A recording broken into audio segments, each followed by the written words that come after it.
असंभव रथ में और असंभव शस्त्र से, असंभाव्य शस्त्र से यदि हम पर प्रहार करे तो ही हमारी मृत्यु हो, अन्यथा हमारी मृत्यु ना हो। मन में सोचा ऐसा कोई और दूसरा कर ही नहीं सकता है, और शिव जी तो करेंगे ही नहीं। क्यों? क्योंकि शिव जी के तो हम खुद ही भगत हैं। ऐसा महाराज विचित्र वरदान दिया। अब देवताओं को कष्ट पहुंचाना शुरू किया। अच्छा, ये जो तीनों त्रिपुरासुर हैं, ये तीनों महाराज रहते हैं अपने अपने लोकों में, लेकिन ये लोग धर्म भी बहुत करते हैं। देवताओं को कष्ट तो मिल रहा है, देवताओं से तो बैर है, लेकिन संतों का, ब्राह्मणों का, गौओं का बड़ा सम्मान कर। देवताओं ने शंकर जी के पास कहा, प्रभु ये हम लोगों को तो ऐसे पूरा सबको खत्म कर देगा।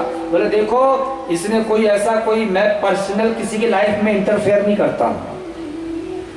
अब तुम लोग की प्रॉब्लम तुम समझो, ये ना संत ना ब्राह्मण ना गौ किसी पर हिंसा नहीं करता है, धर्म के मार्ग पे चल रहा है, पुण्य दिन रात कम करते रहते हैं, दान करते रहते, इनसे मेरा क्या दुश्मनी? तुम्हारी दुश्मनी तुम निपटो। देवताओं ने सोचा अब क्या किया जाए। देवताओं ने बड़ा विचार किया।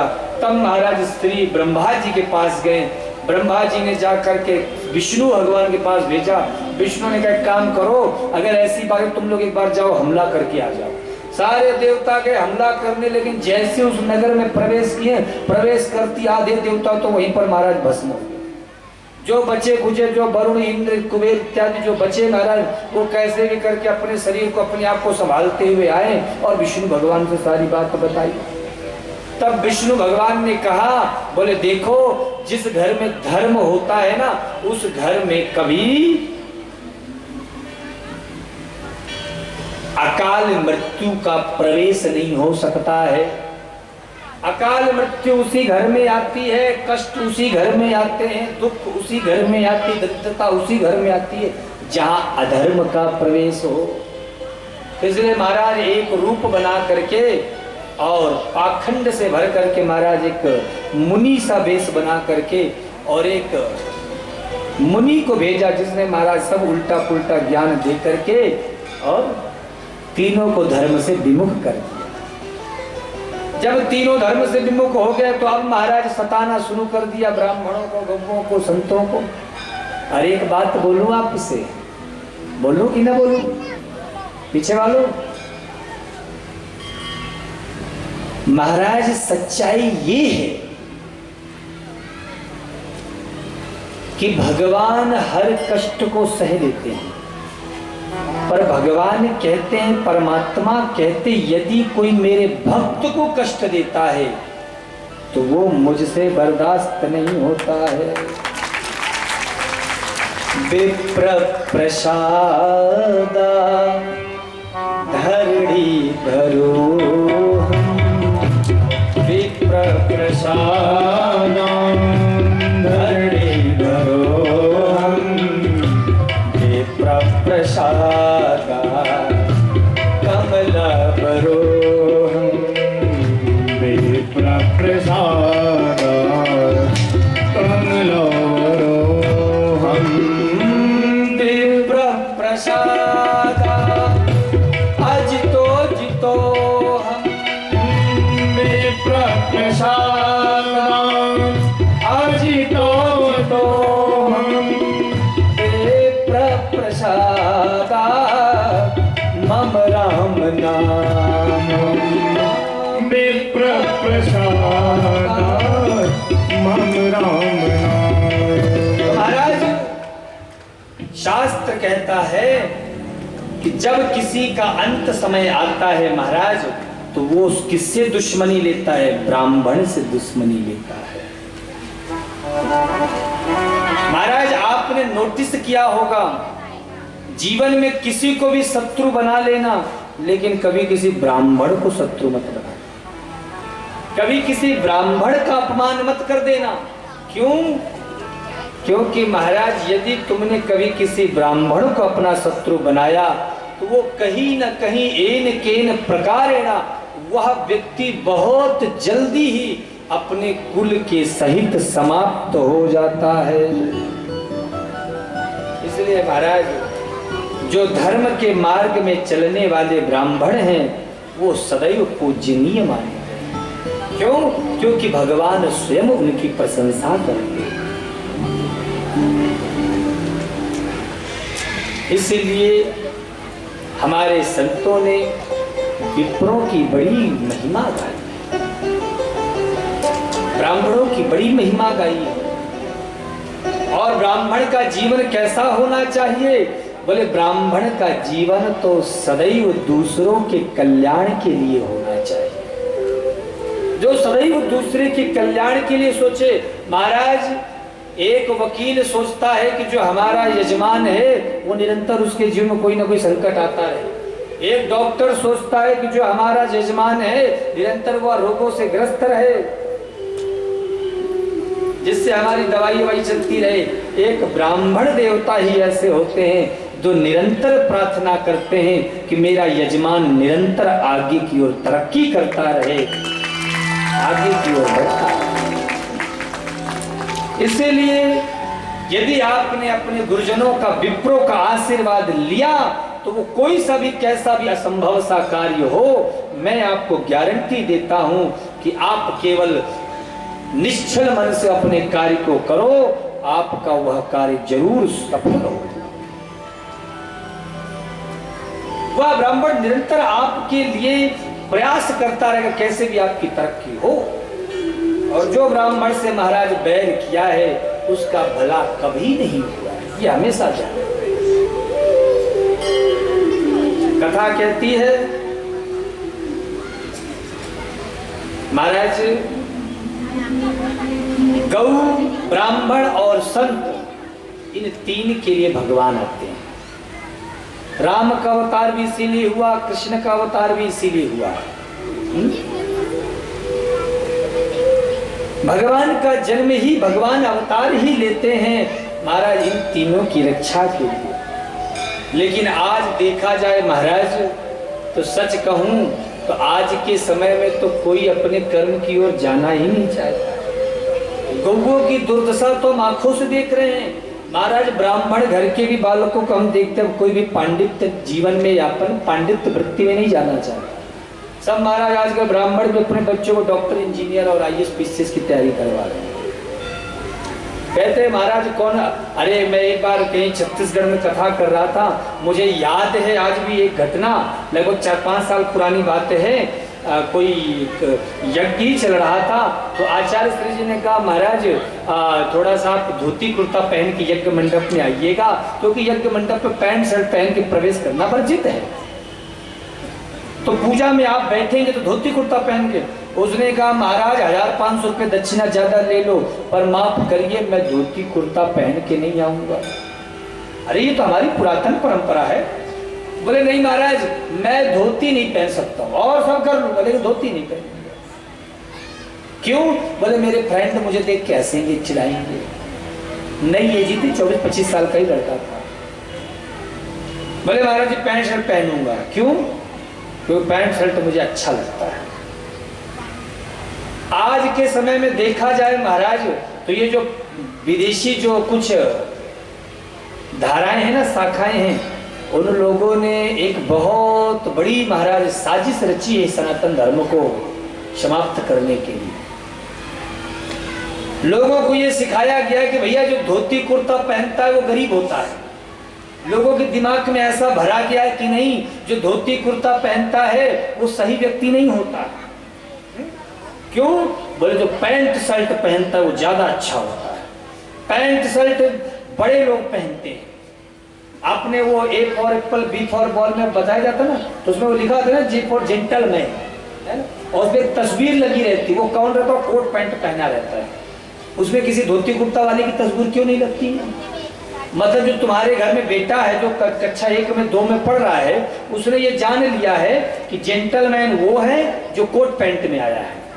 मतलब जो मेरे बाबा दादा जो धोती कुर्ता में घर में घूमते वो लोग जेंटलमैन नहीं है, ये सिखाया जाता है। तो माई बाप अपने बच्चों को सुंदर शिक्षा दो, बताओ बच्चों को, आज के समय में हमारी संस्कृति क्यों कमजोर हो रही है? समस्या ये है कि आज के टाइम में हम अपने बच्चों को समय भगवान के लिए बिल्कुल नहीं देते हैं। आज अगर किसी से पूछो राम जी कितने भाई हैं, महाराज पीएचडी कर रहे हैं, आईएएस पीसीएस की पढ़ाई कर रहे, पर राम जी कितने भाई नहीं पता। नहीं पता उसको। अभी नई पिक्चर कौन सी आने वाली पूछो, बता देगा बेटा तुरंत, लेकिन राम कौन है, कृष्ण कौन है, वो नहीं पता है। प्रिय भक्तों, विचार करो हमारी संस्कृति कहां जा रही है, हमारा देश, हमारा धर्म किस ओर जा रहा है। आप लोग कभी विचार किए हो? हम इतना तो कहते हैं महाराज जी क्या करें, अब आजकल के बच्चे कहां कथा सुनने में मन लगता है, कहां कथा सुनने आते हैं। अरे कभी तुमने बताया राम जी के बारे में, कभी बताया शंकर जी कौन है, कभी बताया कृष्ण भगवान कौन है? कभी नहीं बताया। तुम्हें फुर्सत मिली कभी पैसा कमाने से? फुर्सत मिली कभी महाराज इधर उधर के व्यर्थ के कामों से बच्चों के लिए? कभी तुमने नहीं समय दिया। आज महाराज बचपना है, खेल कूद रहा है, तोतली बोली बेल रहा है, बड़े होकर वही तुम्हारी खोपड़िया पे डंडा से मारेगा। और फिर तुम यहीं आओगे और अगर कहोगे महाराज देखो कैसे मेरा बेटा है, समझता नहीं है, सुनता नहीं है। तो मेरी माताओं, भक्तों, मैं ये कहना चाहता हूं कि बच्चों को अभी से संभालो, उनको समझाओ, उनको क्या उचित है क्या अनुचित है। रोज रात को बैठो तो कहानियों के रूप में सुनाओ, राम कथा सुनाओ, कृष्ण कथा सुनाओ। यहां से कथा सुन के जाओ तो घर में क्या करते हो बताओ, बोलो तो भैया। यहां से कथा सुनकर के आप जाओगे घर जाके क्या करोगे? कुछ तो बोलो। खाना बनाओगे? अच्छा, आज घर भैया करे महाराज जी खाना बनाओगे। पीछे वाली आप भी खाना ही बनाओगे? बड़े भूखे लोग आए हैं, अच्छा सब खाना ही बनाएंगे और कुछ नहीं। आप भक्तों क्या करोगे? यहां से कथा सुन के घर जाओगे तो क्या करोगे आप? आरती करोगे। चलो पीछे वाले आप लोग। महाराज मैं एक बात आपको कह दे रहा हूं, यहाँ कथा में बहुत अच्छी बात है, लेकिन घर जाओ तो हर घर में एक नियम बनाओ कि आधा घंटा 1 घंटा पूरा परिवार एक साथ बैठ करके और केवल सत्संग करे। दिन भर अपने बच्चों को आप 24 घंटे कुछ भी करो, 24 घंटे आपके, शाम को कम से कम आधे घंटे अपने नाती पोते परपोते सरपोते सबको इकट्ठा कर बैठाओ। चाहे वो कितना भी बहाना बनाए, पेट में दर्द है, सिर में दर्द है, कल जो है क्वेश्चन बहुत, होमवर्क बहुत करना है, फिर भी बैठाओ उन्हें सत्संग में रखो, उन्हें बताओ क्या है, नारायण कौन है। फिर देखो तुम आज अपने बच्चों को कथा सुनाओगे, कल जब तुम बूढ़े हो जाओगे और जब मैं फिर यहाँ आऊंगा कथा सुनाने के लिए, तो वही जो छोटा बालक बड़ा हो जाएगा तो कहेगा दादी वो जो गुरुजी आए थे ना एक बार, वो कौन, वो जो 2022 में वो शिवपुराण की कथा हुई थी, कौन वाले? अब तो याददाश्त इतनी रहती नहीं। अरे वो जो शिवपुराण की सुना गया चित्रकूट, अच्छा वही फिर से आए। चल इतनी दूर है, बाइक में बैठ आता हूँ, तुझे लेके चलता हूँ, बैठ जा मेरे साथ। तो वही तुम्हारा हाथ पकड़ के लाएगा, कथा पंडाल में बिठाएगा, और तुमने संस्कार नहीं दिया, राम कृष्ण से नहीं जोड़ा, तो जब भी तुम कथा सुनने आओगे 10 बातें तुम्हें सुनाएगा। तुम्हारे पास और कोई काम धंधा नहीं है क्या? जब देखो तब भागवत रामायण शिव पुराण इसी में ही लगे रहना। महाराज जी आकर रोटी बना के दे जाएंगे क्या हमको घर में खाना? जाओ, जब देखो तब कथा। ऐसी 10 बातें तुम्हें सुनने को मिलेंगी, तो फैसला आपको करना है। आप क्या करना चाहते हैं बोलो। इसलिए माता पिता का धर्म है भगवान की कथाओं को सुनाओ। अब कहां से आजकल की माताएं सुनेंगे, क्योंकि खुद भी तो नहीं सुनते। 3 घंटे कथा में भी गए तो मन लगा नहीं। कई माताएं तो कथा में आती हैं, देखती रहती हैं अपने परिचय का कौन है, और जो अपने परिचय का मिलता उसी के बगल में जाके बैठेंगी, और जहां कथा शुरू उनकी अपनी राम कथा स्टार्ट। मेरी सास ने ऐसा किया तो ननद ने ऐसा किया तो ऐसा हो गया। इसलिए अपने परिवार में, अपने बच्चों में ये संस्कार डालो। बच्चों को बताओ हम क्यों प्रणाम करते हैं, राम जी को हम भगवान क्यों मानते हैं, कृष्ण की पूजा हम क्यों करते हैं, ये कथा से क्या फायदा है, ये सब सिखाओ ना। तो घर जाओ तो केवल खाना बनाना, टीवी देखना और सो जाना, यही हमारा धर्म नहीं है। घर जाकर के सत्संग भी होना चाहिए। तो महाराज ये शिक्षा बच्चों में जब आप डालोगे तो वही बच्चा बड़ा होगा तो अपने दादा की भी इज्जत करेगा, घर में गुरुजी लोग आएंगे उनका भी सम्मान करेगा, भंडारा इत्यादि होगा वहां भी जाके सेवा करेगा, कहीं तीर्थ व्रत कराना होगा तो दौड़ करके आपको तीर्थ कराने के लिए ले जाएगा। इसके लिए आपको प्रिय भक्तों निरंतर अपने बच्चों में वो संस्कार का बीज डालना पड़ेगा। अभी से तैयारी करो। हाँ, तो जब हम भगवान की कथाओं से जुड़ते हैं तो भगवान की कथाओं से ऑटोमेटिक हमारा प्रेम होता ही होता है। दूसरी बात, गौ माता। आज हमारी कथा का खष्टम दिवस है मेरी माता। जीवन में हमारा कल्याण तब है, हमारी सद्गति तब है जब हम महाराज गौ सेवा करें। एक बात याद रखना, हर व्यक्ति के जीवन में गौ माता का कर्ज है। क्यों? क्योंकि तुमने पैदा होते ही माँ के दूध के बाद अगर किसी का दूध पिया है तो गाय का दूध पिया है। और गाय के दूध में पता है कितनी शक्ति होती है? आपने कभी गाय के बछड़े को देखा है? देखा है? महाराज गाय का बछड़ा जन्म लेगा और 2 घूंट माँ का दूध जैसे पीता है, अभी अभी पैदा होता है तुरंत उछलने लग जाता है, दूध दौड़ने लग जाता है। भैंस के बच्चे को देखो महाराज पड़ा रहता है आलसियों की तरह। तो भैंस का दूध नहीं पीना चाहिए, तो भैंस के जैसे दूध पियोगे तो भैंस की तरह ही बुद्धि मोटी हो जाएगी। हाँ, पीना है तो शुद्ध देसी गाय का दूध। हाँ, और गाय भी कैसी है? जो विदेशी गाय है ना, ऐसी नहीं, वेद लक्षणा गाय। वो गाय का दूध पियोगे तो महाराज बुद्धि तीव्र रहेगी। जैसे वह बाल, इतना ऊर्जा होती है गाय के दूध में महाराज कि बछड़ा जैसे दूध पीता उछल कूद करना शुरू कर देता है। तुम में महाराज जो तुम्हारे जीवन में नीरसता है, जो तुम्हारे जीवन में आलस्य है, जो तुम्हारे जीवन में प्रमाद है, तुम महाराज गाय का दूध पीना शुरू कर दोगे, आनंद उत्सव उच्छाल आने लग जाएगा, मन चंचल हो उठेगा। इसीलिए आप देखते होंगे बच्चों का मन कितना चंचल रहता है। जो बच्चे गाय का दूध पीते हैं ना महाराज, वो लोग कहते नहीं है महाराज मेरा बेटा क्या करे, बड़ा चंचल है, कभी एक जगह शांति से बैठता नहीं।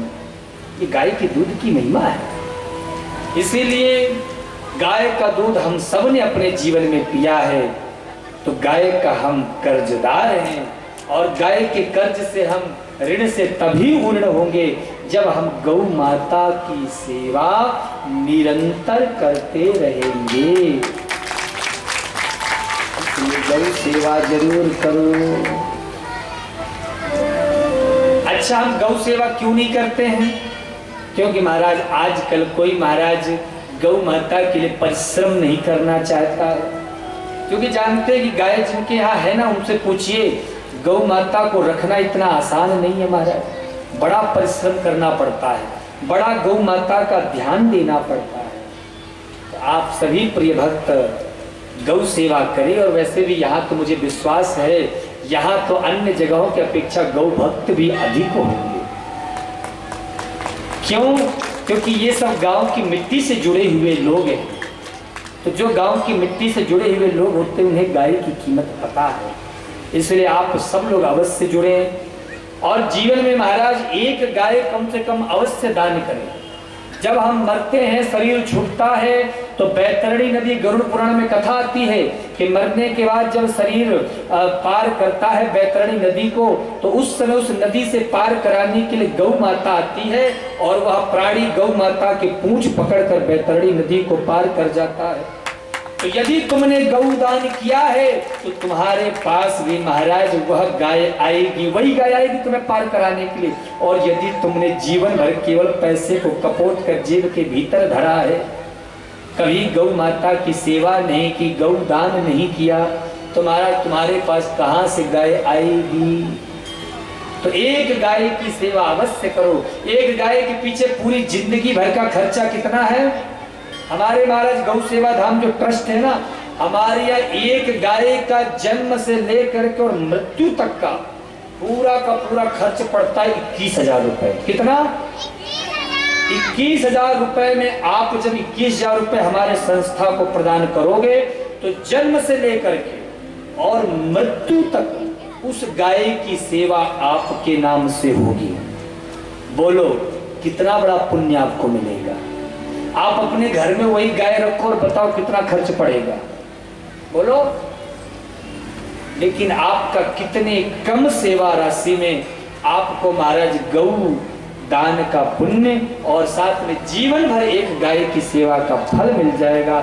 इसी बहाने एक गाय हमारे गौशाला में जो रहेगी, वो जो सड़क में जो घूम करके कहीं उसकी एक्सीडेंट से मृत्यु हो जाती, कहीं उसे कुछ हो जाता, उससे अच्छा वो गौशाला में रह करके और जीवन भर आपके लिए महाराज वहाँ सुंदर भाग्य की कामना करते हुए और निरंतर आपके भाग्य की वृद्धि करेगी और गौशाला में रहकर गौशाला की शोभा बढ़ाएगी। इसलिए 21,000 रुपए की सेवा राशि प्रदान करके आप एक गौ माता को दत्तक गोद ले सकते हो और उस 21,000 में एक गौ माता की जीवन पर्यंत मृत्यु पर्यंत सेवा होगी। और वही गाय गौ माता, एक बात याद रखना, आप कहीं और पैसा दोगे ना, हो सकता है आपका पैसा बेईमानी हो जाए, हो सकता है आपका पैसा ना मिले।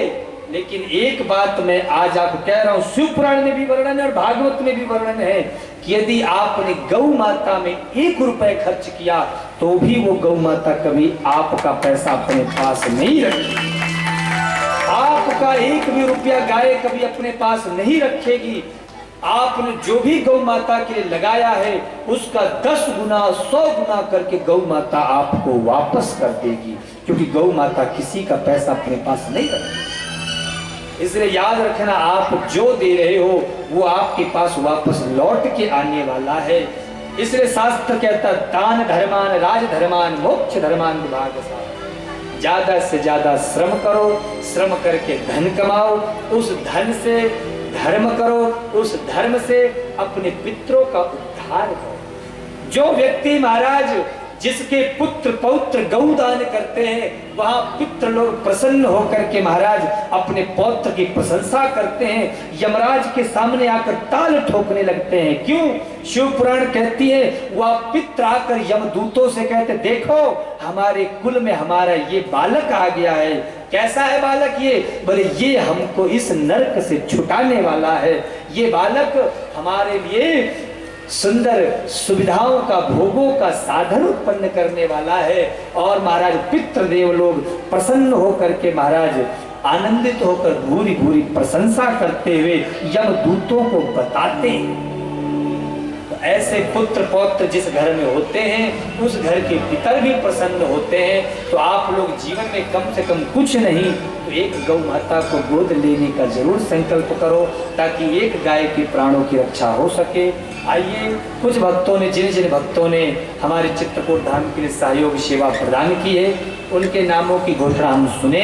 और एक और विशेष सूचना, जो भक्तगण चित्रकूट धाम में भी भागवत में आना चाहते हो, 108 भागवत होगी चित्रकूट में, उसमें भी आप सम्मिलित हो सकते हैं। एक विशेष सूचना, आप लोग जानते हैं कि एक कथा में कितना खर्च होता है? एक बात बताओ, इतनी बड़ी शिव पुराण हो रही है, आपको क्या लग रहा है इसमें क्या खर्च हुआ होगा? महाराज बहुत नाप शनाप खर्च होता है, बहुत पांडाल इत्यादि इत्यादि की तमाम व्यवस्थाएं करनी पड़ती हैं। इसीलिए चित्रकूट में 108 भागवत होगी। जो अपने घर में भागवत नहीं करा सकते हैं या सामर्थ्य नहीं है, वो चित्रकूट में मात्र 21,000 रुपए की सेवा राशि प्रदान करके भागवत सुन सकते हैं यजमान बन करके। और महाराज पोथी पाठ भी उनका बैठेगा, उनको भागवत का परम लाभ प्राप्त होगा।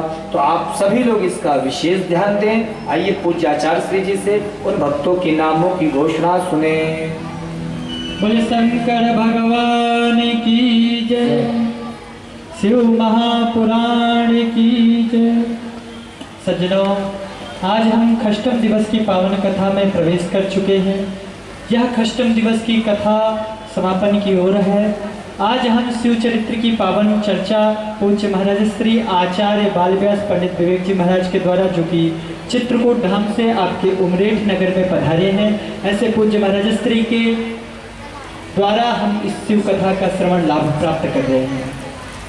जैसे कि आप समस्त भक्तों लगातार आप सुन रहे हैं पूज्य महाराज श्री को, तो महाराज श्री द्वारा स्थापित मानस भागवत सेवा संस्थान ट्रस्ट, जो कि आपका अपना संस्थान चित्रकूट धाम में स्थापित है, और इस संस्था से आप श्री भी जुड़कर अपनी सेवा राशि संस्थान परिवार तक पहुंचा सकते हैं। जो हमें टीवी चैनल के माध्यम से हमारे साथ जुड़ रहे हैं, उनसे पुनः आग्रह है कि आप श्री भी जुड़ सकते हैं। हमारे संस्थान के अकाउंट नंबर लगातार आपके टीवी स्क्रीन पर प्रसारित हो रहे हैं। उन अकाउंट नंबर के माध्यम से आप सीधे हम तक अपनी सेवा राशि पहुंचा सकते हैं। अगर कदाचित अकाउंट नंबर आप नहीं लिख पा रहे हैं, तो आप हमारे मोबाइल नंबर के माध्यम से आप सीधे हमें संपर्क कर सकते हैं। वह हमारे अकाउंट नंबर की डिटेल आप व्हाट्सएप के माध्यम से प्राप्त कर सकते हैं। वह आप सीधे हम तक, हमारे संस्थान तक सेवा राशि पहुँचा सकते हैं। इस कथा का प्रसारण अभी आप वैदिक चैनल पर देख रहे हैं। कुछ समय बाद इस कथा का भी प्रसारण आस्था चैनल के माध्यम से आप लोग देखेंगे। जो अभी पूज्य महाराज श्री की कथाओं को, अग्रिम कथाओं को श्रवण करना चाहें या इस कथा को पुनः सुनना चाहें, तो आप लोग महाराज श्री का यूट्यूब चैनल है बाल व्यास विवेक जी महाराज के नाम से। आप लोग महाराज श्री का नाम जैसे ही यूट्यूब चैनल पर लिखेंगे, आप सबके मोबाइल में पूज्य महाराज श्री का प्रोफाइल खुल जाएगा। आप लोग हमारा यूट्यूब चैनल जरूर सब्सक्राइब करना। अच्छा, आप सबके पास स्मार्टफोन है, आप सबके पास यहाँ उमरेठ में जितनी जनता बैठी सबके पास स्मार्टफोन है। आप पूज्य महाराज श्री का नाम अपने यूट्यूब चैनल पर अपने मोबाइल में जाएं और यूट्यूब चैनल पर बाल व्यास विवेक जी महाराज जरूर लिखें, और लिखकर उसे सब्सक्राइब भी करें, और अपने पास जितने भी आपके पास व्हाट्सएप पे ग्रुप है ना, सब में भेज दें, और सबको भी बताएं कि हमारे उमरेठ नगर में पूज्य महाराज श्री, जो कि चित्रकूट धाम से पधारे हैं, बाल व्यास विवेक जी महाराज, इनकी कथा हो रही है। हम सब भी कथा सुन रहे हैं, और आप लोग जो इस कथा में नहीं पधारे हैं वो टीवी चैनल के माध्यम से सुने। जिनके घर में वैदिक चैनल नहीं आ रहा है, वो महाराज श्री के यूट्यूब चैनल बाल व्यास विवेक जी महाराज पर भी आप लोग श्रवण लाभ प्राप्त कर सकते हैं। इस प्रकार आप हमारे यूट्यूब चैनल से जरूर जुड़े, हमारे फेसबुक पेज से भी जुड़े, और जुड़कर आप हमारे महाराज श्री के साथ जुड़ सकते हैं। जो भक्त हमारे संस्थान परिवार में सहयोग करना चाहें गौ माता के लिए, आप लोग जरूर जुड़ें। हमारे संस्थान परिवार के अकाउंट नंबर के माध्यम से आप सीधे गौ माता के लिए सेवा कर सकते हैं, भूमि दान कर सकते हैं, चारे आदि की व्यवस्था कर सकते हैं। जिस प्रकार भी आप सहयोग करना चाहें, आप जरूर हमारे संस्थान परिवार के साथ जुड़ें। संस्थान परिवार आप लोगों का स्वागत करता है। जो भूमि दान के रूप में जुड़ना चाहें, वो 1 फीट भूमि दान की सेवा राशि 2100 रुपये है, 3 फीट भूमि दान की सेवा राशि 5100 रुपये है, 5 फीट भूमि दान की सेवा राशि 7100 रुपये है, और 10 फीट भूमि दान की सेवा राशि 11,000 रुपये रखी गई है। इस प्रकार आप यथाशक्ति भूमि दान कर सकते हैं।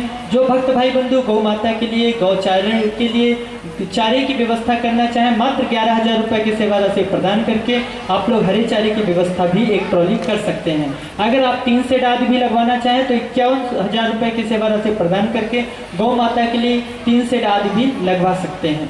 अगर आप श्री हमारे संस्थान में एक गौ माता की सर्वांग सेवा लेना चाहें, तो मात्र 21,000 रुपये की सेवा राशि प्रदान करके एक गौ माता के धर्मपुत्र बन सकते हैं। तो इस प्रकार आप जरूर जुड़ें, गौ माता की सेवा से जुड़ें। अभी जो भक्त हमारे साथ जुड़े हैं, उनका भी मैं इस मंच से नाम लेना चाहूँगा। ज्ञान कौर जी पुत्री सरदार मालिक सिंह जी अजमेर से हैं। ये हमारे गौ माता के लिए 3 फीट यानी 5100 रुपये की सेवा राशि प्रदान कर रहे हैं। जोर के तालियों के साथ अभिनंदन। प्रेमाबाई शुक्ला, सूर्य प्रकाश शुक्ला जी छिंदवाड़ा से हैं, ये 1100 रुपये की सेवा राशि प्रदान कर रहे हैं। इनके लिए भी जोरदार तालियों के साथ अभिनंदन। बलराम रामपुरिया जी थोड़ी माना राजस्थान से हैं, ये भी 1100 रुपये की सेवा राशि प्रदान कर रहे हैं। रीता चौधरी जी सिद्धार्थ नगर से हैं, ये भी 1100 रुपये की सेवा राशि प्रदान कर रहे हैं। कमलेश परिहार जी दमुआ से हैं, 502 रुपये की सेवा राशि प्रदान कर रहे हैं। अहिल्या राजपूत आंगनबाड़ी कार्यकर्ता हैं अनहर गांव से, ये 1100 रुपये की सेवा राशि प्रदान कर रही हैं। पनकी बाई कुशवाहा मोहल्ला से 501 रुपये। रेखा बाई कुशवाहा ट्रस्ट मंदिर से 501 रुपये, मदन गोपाल पटवा जी हर्रई से 500 रुपये की सेवा। जो यहाँ भक्त मौजूद हैं उनसे विशेष आग्रह है कि वो आए, पूज्य महाराज श्री से शुभाशीष प्राप्त करते जाएं। जिनका जिनका मैं इस मन से नाम ले रहा हूँ वो शीघ्रता से आए और पूज्य महाराज श्री से शुभाशीष प्राप्त करें। पप्पू नर्मदा कुशवाहा जी उमरेठ से हैं, 1100 रुपये की सेवा राशि। गुप्त दान के रूप में परसिया से 500 रुपये की सेवा राशि प्रदान हो रही है। राजकुमारी पालम जी दिल्ली से हैं, ये 1100 रुपये की सेवा राशि प्रदान कर रहे हैं। सहेश राव चौधरी जी ये भोर डोंगरी से हैं, ये 501 रुपये की सेवा राशि प्रदान कर रहे हैं। गुप्त दान के रूप में मरवाड़ा से 551 रुपये की सेवा राशि प्रदान हो रही है, इनके लिए भी शुभाशीष। समीर खेर जी कोकट से 550 रुपये की सेवा राशि। कसिया कचरू कुशवाहा जी उमरेठ से ये 500 रुपये की सेवा। चंद्रकिशोर प्रीति दुबे जी चांद छिंदवाड़ा से 501 रुपये की सेवा। गेंद्राम जी सोनी बबली मोहल्ला उमरेठ से 500 रुपये की सेवा। सुरेश कुशवाहा गना कुशवाहा जी उमरेठ से ये भी 511 रुपये की सेवा राशि प्रदान कर रहे हैं। ऐसे समस्त भक्त जो हमारे संस्थान परिवार से जुड़ रहे हैं या हम तक सेवा राशि पहुंचा रहे हैं, ऐसे समस्त भक्तों पर गौ माता कृपा बनाए रखें। जो भक्त अब तक नहीं जुड़े हैं उनसे विशेष आग्रह कि आप शीघ्रता से जुड़ें, क्योंकि एक दिन की कथा और शेष है। इसके बाद आप लोग टीवी चैनल के माध्यम से, यूट्यूब के माध्यम से तो महाराज श्री से जुड़े ही रहेंगे, पर ये इस कथा का विश्राम हो जाएगा। तो आप श्री से निवेदन है कि आप लोग शीघ्रता से जुड़ें। जो टीवी चैनल के माध्यम से जुड़े हैं उनसे भी विशेष आग्रह है कि वो श्री भी शीघ्रता से जुड़े और हमारा मोबाइल नंबर जरूर अपने पास रखें और उन मोबाइल नंबर के माध्यम से आप हम तक अपनी सेवा राशि जरूर पहुंचाएं। तो आपसे इसे निवेदन है जो अब तक नहीं जुड़े हैं वो शीघ्रता से जुड़े, हमारे काउंटर में मिलकर आप अपनी सेवा राशि यहाँ पंडाल से अगर कोई पहुँचाना चाहे गौ माता तक तो अपनी सेवा राशि पहुँचाकर मानस भागवत सेवा संस्थान ट्रस्ट की रसीद अवश्य प्राप्त कर लेंगे। अभी हम पुनः पूज्य महाराज श्री के श्री चरणों में चलते हुए, हाँ, और एक विशेष सूचना आप लोगों को पुनः मैं सूचित कर दूं कि जो चित्रकूट धाम के लिए आना चाहें उनके लिए सुनहरा अवसर है।